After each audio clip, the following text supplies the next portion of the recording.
Hello all and welcome back. I hope you're doing really well. Thank you yet again for the love and support on the previous video. Seriously means a lot. If you guys aren't subscribed to this YouTube channel, make sure you are. There is plenty of content coming, particularly as the Hedera ecosystem is really gearing up for its next leg of its expansion. Not only that, I am fairly active over on Twitter as well. If you do have a Twitter account, make sure you follow me. I do repost a lot of the content before I cover it in these videos, so it gives you the early drop on that information. Anyway, wild ride in crypto over the last couple of days and the equities markets in general. We have just seen a historic increase to the interest rates of 75 basis points, which is something that I mentioned in previous videos that seemed fairly likely as the Fed is becoming more and more hawkish. And as far as their plans dictate at the moment, we will see a further 75% basis point increase at the next meeting, followed by subsequent 50 basis point increases to that interest rate. So we're looking like we're going to end the year somewhere around the 3% mark. As that continues to increase the interest rates overall, hopefully it begins to stem inflation and we will see some positivity return to these markets. That being said, if the inflation rates do not show signs of peaking in later data that comes out over the coming weeks and months, we may see the Fed continue to ramp up at a further historic rate, and more pain will follow. If we actually look at the fear and greed index, we can see that we're at 9 today, and yesterday we hit a 7, which I do believe is the lowest figure we have ever seen on the fear and greed index. As I have said before, extreme fear can also be a sign that our investors are too worried, but it could be a buying opportunity. Of course, make sure that you have complete conviction in those positions. I am going to begin to pick up some further HBAR. Be aware there will still be a lot of volatility and there will be some small relief rallies along the way. However, we could see further pressure towards the downside. Today, as I'm speaking, the US markets have just opened. I believe they are in positive territory at the moment, and we're seeing some of that reflection and optimism poke its head in the crypto markets. However, this could get very, very nasty again over the weekend, and I'll be touching on that in a minute. Truer than true, though, I wanted to show this image.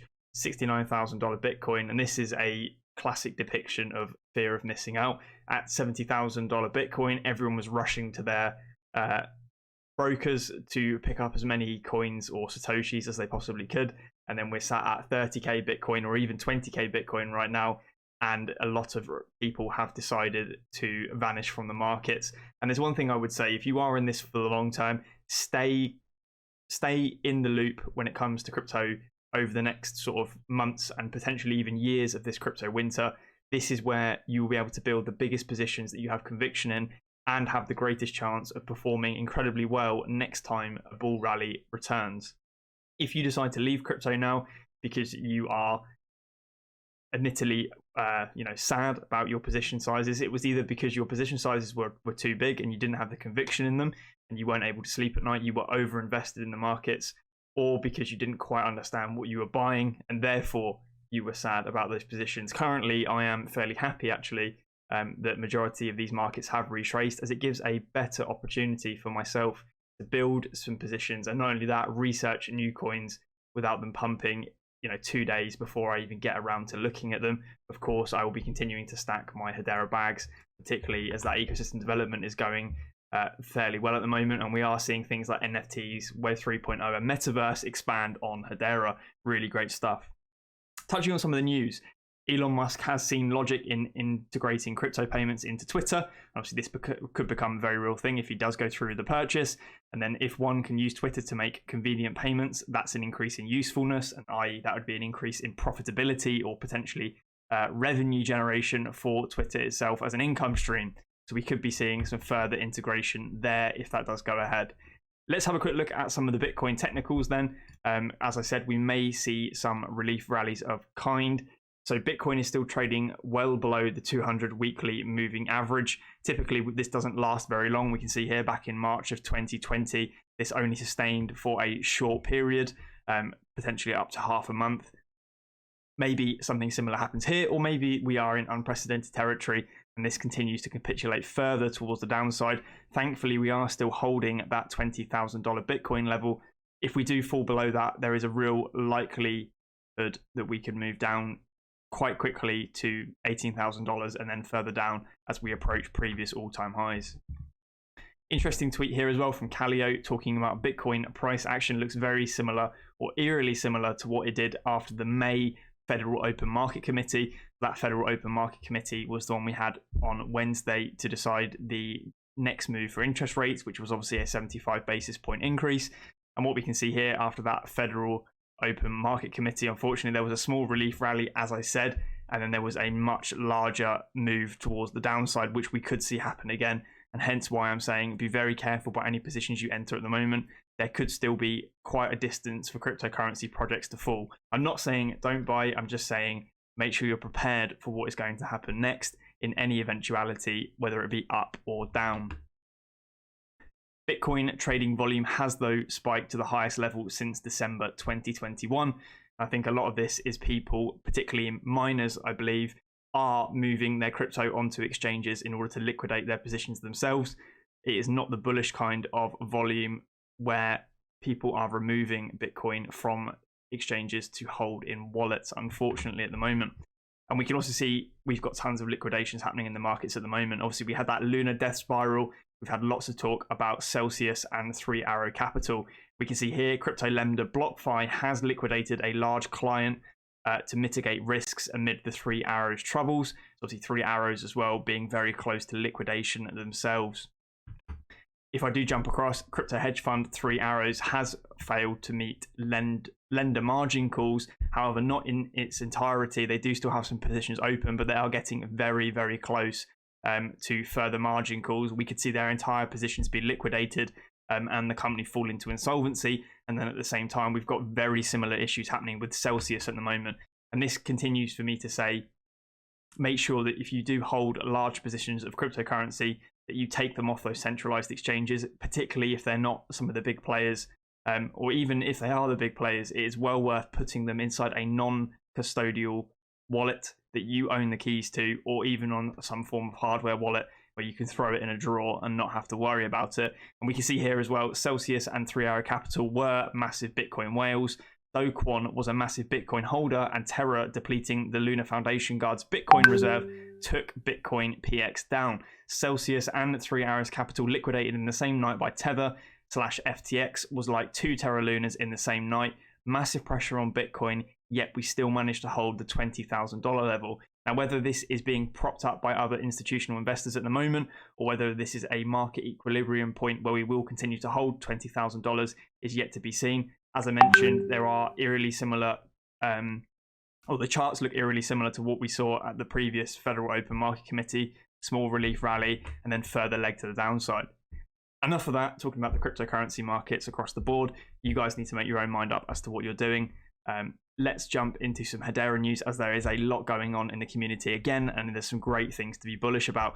So the HBAR Foundation, obviously designed to accelerate Hedera, and they are continuing to do that. They're excited to announce the latest partnership with HEADSTARTER.org, an IDO launchpad and project accelerator itself for the Hedera ecosystem. The launch of Hedera Starter allows participants in the Hedera ecosystem to support projects in their respective public token raises. Our support of HEADSTARTER will boost innovation and users in the Hedera ecosystem by providing support to developers and techpreneurs who are exploring Web 3.0, DeFi, NFTs, GameFi, and the metaverse, as well as being eager to deploy their dApps on Hedera. Now, I do have a video on the channel going into a bit more depth about HEADSTARTER. However, they are similar themselves to Hedera Starter, being a launchpad where initial projects can find funding and sort of seed their tokens to the ecosystem for early access. Make sure you go watch that video of mine, as it is an interesting one itself, and HEADSTARTER does look to be gearing up for a launch very soon as well. Interesting thread here written by 𝗟𝗜𝗡𝗦𝗏 talking about blockchains, and in particular Hedera as a DLT. Did you know blockchain is not the only way you can implement distributed ledger tech? Let's look into Hedera, an enterprise-grade public network for the decentralized economy. Hedera is a public network where you can build dApps, but it uses a hash graph instead of a blockchain. The hash graph consensus is fast, energy efficient, and highly secure. Unlike a blockchain, it doesn't stack data into a chain, and it doesn't have the risk of forking. Instead, data is added to the ledger and approved through a system called Gossip About Gossip. Hashgraph also enables one of the highest guarantees of security in distributed networks, asynchronous Byzantine fault tolerance, also known as ABFT. Touched on that quite a lot in the past. The Hedera network is fueled by its native cryptocurrency called HBAR, and HBAR is used to pay for network fees, which have a fixed USD value and as stake in the Hedera proof of stake mechanism. At the moment, Hedera is run by the governing council members, but as it matures, it plans to become fully permissionless and decentralized. As a builder, you can use Hedera for Solidity-powered smart contracts. Obviously, we saw lots of that great marketing from the Hedera team themselves about Smart Contracts 2.0, as well as to be able to create fungible and non-fungible tokens via things such as the consensus services built natively to Hedera. And that's where we see DEXs come into play, like HBAR Suite, which are fully native without the use of smart contracts on Hedera, and so they've got plenty of other projects where they'll be leveraging those features. Surge Passport NFT holders can also get a grant from the HBAR Foundation to build on Hedera, something that is truly unique to Hedera itself. I've tweeted about this before in the past, but the HBAR Foundation's sheer scale of capital that they are willing to devote to onboarding new clientele into the ecosystem is truly astounding, and is not something that we see across other chains. They tend to wait for it to be, I guess, more organic, but they do not show the benefits of Hedera or the benefits of their ecosystems like Hedera does. Jumping across as well, one of the most, or the biggest announcements, I should say, that's come out in the last sort of 48 hours is that HIP 406, that staking HIP I covered in a video not too long ago, will be going live on the 14th of July. And this brings the next era of expansion to Hedera's DeFi ecosystem with HBAR node staking. And obviously available in that version 0.27 release. Obviously, I tweeted this out and it did fairly well, as this gets very exciting, or this excites a lot of people in the community. So this alpha release of Hedera Services 0.27, we're happy to announce support of both HIP 423, long-term scheduled transactions, and the first phase of HIP 406, which was staking.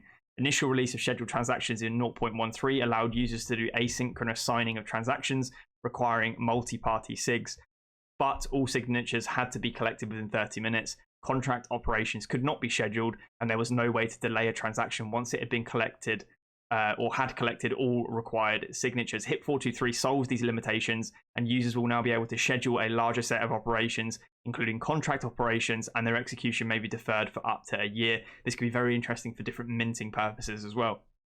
And then the real meat and bones is native staking will deploy in several phases. The first phase in release 0.27 will allow users to stake their HBAR to a node when the staking reward account 0.0800 is sufficiently funded. So there is a minimum threshold.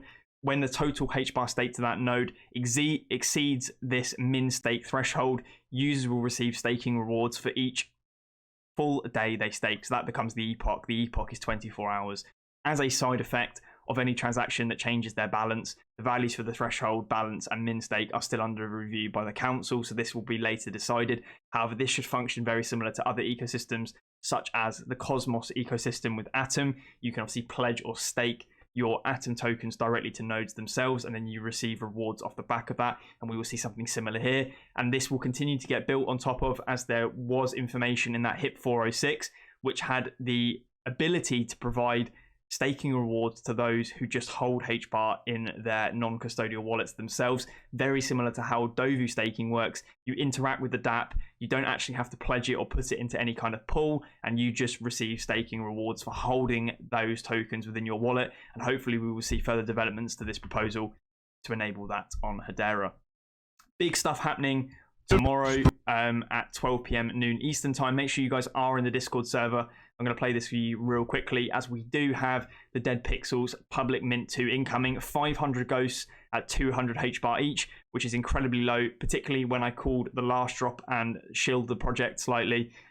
We did see somewhere around a 14 to 1500x from that mint price to where they are going for now. Fantastic project and a seriously cool team behind it. The 3 dudes that run it are amazing, and you can interact with all of them yourselves on Discord. They are seriously, seriously cool. Let's play this for you guys. Spooky, scary skeletons and shivers down your spine. Shrieking skulls will shock your soul.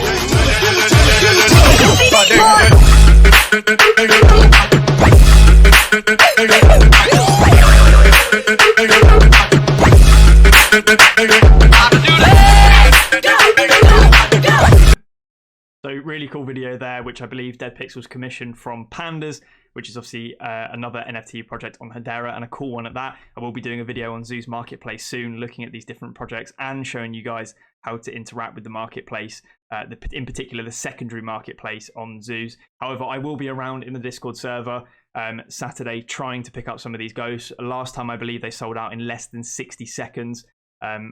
So if you do want one of these, make sure you are around for that event, as they will not stick around for long. If you do miss out on the opportunity to pick one of these up, you can pick them up in the secondary marketplace. And don't forget, there are of course some special twists and turns in there. The team have intertwined into the 500 ghost drop. Some of them will have rare features that we haven't seen yet, and they will not be revealed until later on in their journey. And we see this drop 2 will keep the fun suspense going even after the minting is done. 1 of every 5 ghosts in drop 2 will have something going that won't be apparent for weeks or even months after the drop, and you won't know if you minted one of these ghosts until it's revealed.